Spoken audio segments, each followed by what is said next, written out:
আসসালামু আলাইকুম। আপনারা সবাই কেমন আছেন? আশা করি সবাই ভালো আছেন। আজকের যে বিষয়টা বলবো সেটা হলো উপবৃত্তির বিষয়। গত 24/6/24 কেউ টাকা পেয়েছেন, কেউ পান নাই। না পাওয়া এটা চেক করতে হয় কিভাবে? চেক করতে হলে আমাদের দুটি জিনিস লাগবে: পরীক্ষার্থীর রেজিস্ট্রেশন নাম্বার আর আবেদন করা হয়েছিল তখন একটা পাসওয়ার্ড, এই পাসওয়ার্ড লাগবে। চেক করতে হলে এই দুইটা সংগ্রহ করে প্রথমে ক্রোম ব্রাউজারে যেতে হবে।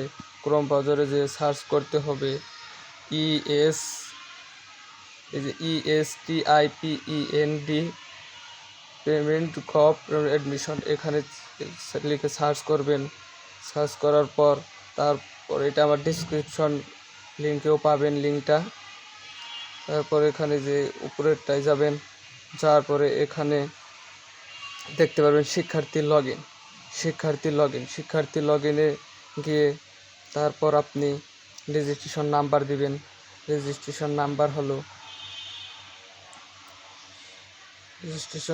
হলো 21/20/40। আমাদের পাসওয়ার্ড দিবেন,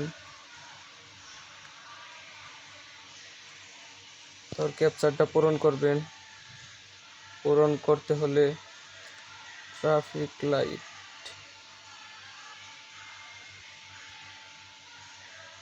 যে ভেরিফাই করবেন। ভেরিফাই কমপ্লিট হয়ে যাবে, তার প্রবেশ করুন। এখানে যাবেন, এখানে যাওয়ার পর এখানে যে লেখাটা দেখাবে এক্সপায়ার এক্সপায়ার্ড এক্সপায়ার্ড মানে মেয়াদ অবতীর্ণ হয়ে গেছে। মেয়াদ অবতীর্ণ হওয়ার কারণে প্রবৃত্তি পাচ্ছি না। এইভাবে আপনারা চেক করবেন। আর আমার লাইকটা সবাই সাবস্ক্রাইব করেন আর সাথেই থাকেন।